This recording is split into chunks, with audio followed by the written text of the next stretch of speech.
يصبح همة تروي عن العليا مغانيها لينسج للعلا قصصا. اللہ رب العزت نے تین اوقات میں بغیر اجازت اپنے والدین یا اپنے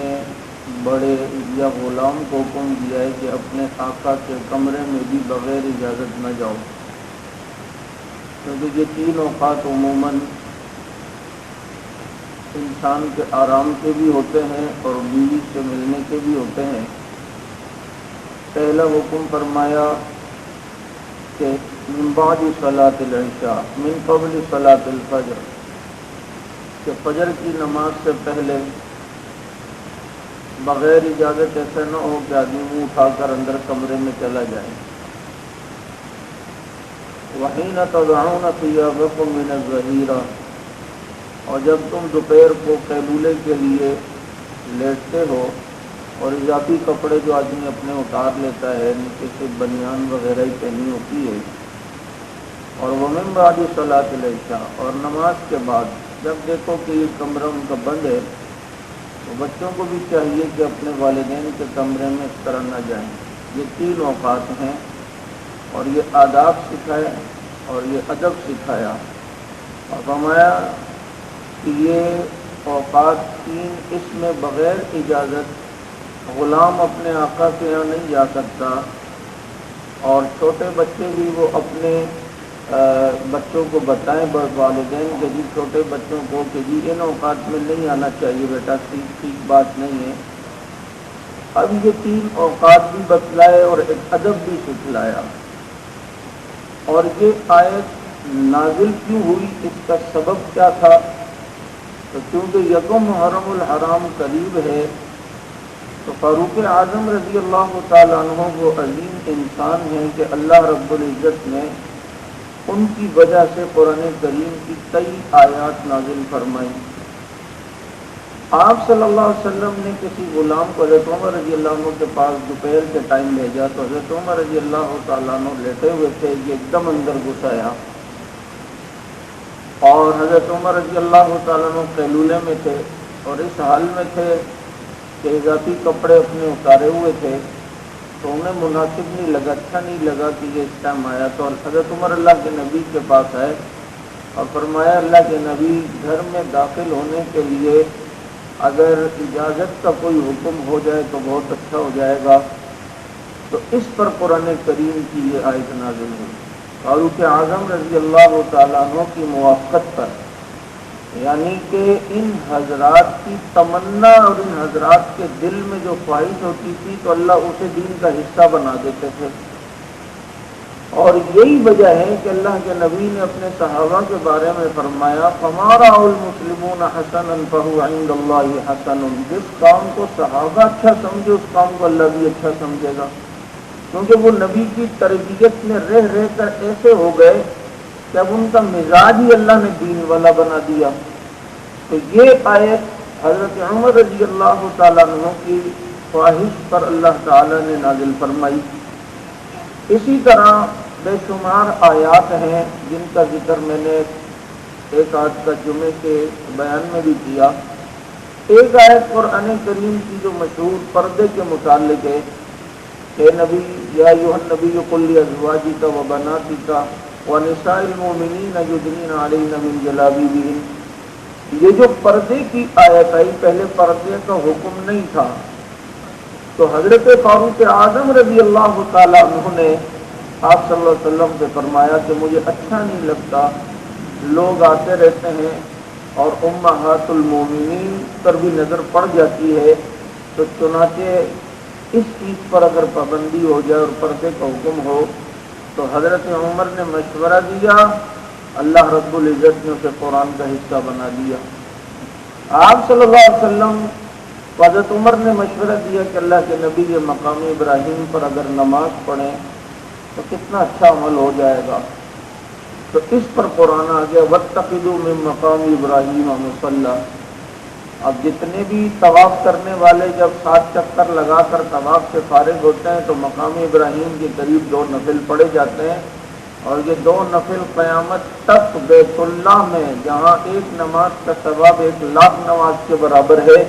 قیامت تک یہ پڑھے جاتے رہیں گے، اور اس کا ثواب حضرت عمر کے کھاتے میں جاتا رہے گا۔ آپ کے علم میں ہونا چاہیے کہ رمضان المبارک کے احکامات پہلے کچھ اور تھے، مثلا کہ ایک شخص اگر افطاری کے بعد سو گیا، یہ عورت سو گئی، تو اب یہ اٹھ گئے، تو رات کو اگر سو گئے اور کیا کہتے ہیں، اب یہ اپنی بیوی کے ساتھ مباشرت نہیں کر سکتا تھا۔ ہاں افطاری کر لی لیکن سوئے نہیں، اور رات کو 11-12 بجے آدمی اپنی بیوی سے ملنا چاہے تو مل سکتا تھا، لیکن اگر شوہر یا بیوی ان میں سے کوئی سو گیا، اب اٹھا، تو اب جناب یہ مباشرت اور ہمبستری نہیں ہو سکتی تھی۔ حضرت عمر رضی اللہ تعالیٰ عنہ رمضان کی راتوں میں آپ صلی اللہ علیہ وسلم کے پاس بیٹھے ہوئے تھے، ذرا لیٹ ہو گئے، جب گھر پر آئے تو بیوی سے ملنے کی طلب ہوئی، تو بیوی کو بلایا تو وہ کہہ رہی تھی میں تو سو رہی تھی، تو حضرت عمر رضی اللہ تعالیٰ عنہ سمجھے کہ یہ بہانہ بنا رہی ہے اور بچنے کی کوشش کر رہی ہے، تو حضرت عمر رضی اللہ تعالیٰ عنہ نے ان سے جو ہے وہ مباشرت فرمائی، تو بیوی نے بعد میں کہا کہ بھائی میں صحیح کہہ رہی تھی، تو حضرت عمر رضی اللہ تعالیٰ عنہ کو بہت پچھتاوا ہوا، اور اللہ کے نبی کے پاس گئے اور اللہ کے نبی کو فرمایا کہ اللہ کے نبی یہ معاملہ ہو گیا ہے، اب کیا کریں؟ تو قرآن آ گیا فتاب علیکم وعفا عنکم۔ یہ اتنے لاڈلے ہیں نا صحابہ کہ ان کے بارے میں ذرا سے شکوک و شبہات بھی رب نہیں چھوڑتا۔ علم اللہ انکم کنتم تختانون انفسکم، اللہ تعالیٰ اس حکم میں جانتا ہے کہ تم سے ہو جاتی ہیں غلطیاں، لیکن فتاب علیکم وعفا عنکم، اللہ نے تمہاری توبہ کو قبول کیا، تمہیں معاف بھی کر دیا۔ جن لوگوں کی معافی کی گواہیاں خود قرآن میں آئے، کتنے عظیم لوگ تھے۔ اب یہ تو ہو گیا، لیکن عمر تیرے صدقے اب قیامت تک آنے والے مسلمان کے لیے آسانی کروں گا کہ احل لکم لیلۃ الصیام الرفث الی نسائکم، رمضان کی راتوں میں چاہے سو چاہے جاگو، جاگ کے اٹھو یا سو کے اٹھو، ہر حالت میں رمضان کی راتوں میں آدمی اپنی بیوی کے پاس جا سکتا ہے۔ ان کی وجہ سے پوری امت کو یہ آسانی ملی۔ اس لیے میں ایک جملہ عموماً دہراتا ہوں، ہم غلطیاں کریں تو لوگ کہتے ہیں لمحوں نے خطا کی صدیوں نے سزا پائی۔ صحابی کسی سے غلطی بھی ہو جائے تو وہاں پر جملہ یہ ہوگا کہ لمحوں نے خطا کی صدیوں نے جزا پائی۔ ان کی خطائیں بھی رحمت کی گھٹائیں ہیں، اور ان کی خطاؤں سے بھی اسلام کے احکامات سامنے آتے ہیں اور امت کے لیے آسانیاں پیدا ہوتی ہیں۔ چنانچہ فاروق اعظم رضی اللہ تعالیٰ عنہ نے امام ابو الحسن الواحدی رحمۃ اللہ علیہ نے اسباب نزول القرآن میں یہ لکھا ہے کہ جب یہ منافق کا کیا کہتے ہیں، جب ایک مشرک مر گیا تو وہ منافق اللہ کے نبی نے اس کے لیے مغفرت کی دعا کرنا چاہیے، تو حضرت عمر رضی اللہ عنہ فرمایا اللہ کے نبی آپ دعا کریں یا نہ کریں، اس کی تو بخشش ہونی نہیں ہے جو ایمان کی حالت میں نہیں گیا۔ اب حضرت عمر نے یہ الفاظ کہے، اللہ نے یہی الفاظ قرآن کا حصہ بنا دیا، ان تستغفر لہم او لا تستغفر لہم سواء علیکم، اللہ کے نبی آپ چاہے ان کے لیے معافی مانگے یا نہ مانگے، اللہ نے ان کو معاف نہیں کرنا، اللہ تعالیٰ انہیں معاف نہیں فرمائیں گے۔ یہ حضرت عمر رضی اللہ تعالیٰ عنہ کے بارے میں یہ آیت آئی، ان کی تائید میں، ان کی موافقت میں، یہاں تک کہ جب حضرت عائشہ رضی اللہ عنہ پر تہمت لگی اور اللہ کے نبی صلی اللہ علیہ وسلم نے صحابہ کرام سے مشورہ کیا کہ کیا کریں، تو حضرت عمر کی زبان سے نکلا سبحانک ھذا بہتان عظیم، یہ تو بہت بڑا بہتان ہے جب حضرت عائشہ کی بارات میں سورہ نور نازل ہوئی نا، بعینہ ہی یہی الفاظ اللہ نے قرآن کا حصہ بنایا اور فرمایا سبحانک ھذا بہتان عظیم. ایسی موقت تھی قرآن کریم کے رب کے ارشاد کے ساتھ، احکامات کے ساتھ سیدنا فاروق اعظم رضی اللہ عنہ کی، اور اس کے علاوہ حضرت فاروق اعظم رضی اللہ تعالیٰ عنہ کے سامنے جب یہ قرآن کی آیت آئی اور جب یہ آیت پڑھی گئی، اور ثم خلقنا النطفة علقة فخلقنا العلقة مضغة فخلقنا المضغة عظاما فكسونا العظام لحما، کس طرح اللہ اس خون سے جمع ہوا خون پیدا کرتے ہیں، اس جمے ہوئے خون سے گوشت کا لوتھڑا بناتا ہے، پھر اس لوتھڑے پر اللہ ہڈیاں بناتا ہے، پھر اس پر اللہ تعالیٰ کس طریقے سے کھال چڑھاتا ہے، جہاں تک یہ آیت آئی تھی.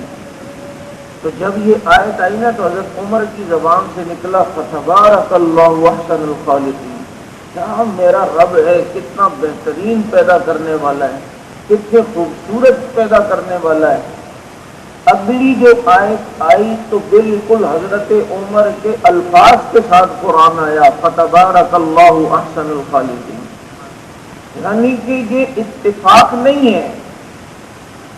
یہ اللہ تعالی کی طرف سے ایک عنایت ہے. میں یہ بتلانے کا مقصد یہ ہے کہ جس شخص کی تائید میں قرآن کی 27 سے زیادہ آیتیں آ رہی ہوں تو وہ بولتا ہو تو اس کے بولنے میں کتنی صداقت ہوگی، وہ سوچتا ہو تو اس کی سچائی کے اندر کتنی صداقت اور بہتری ہوگی، اور اس کے دیکھنے میں کتنی بصیرت ہوگی کہ صرف بصارت نہیں بصیرت بھی ہو، اور کتنی دور اندیشی ہو. Thanks for watching. Don't forget to like, comment, share and subscribe.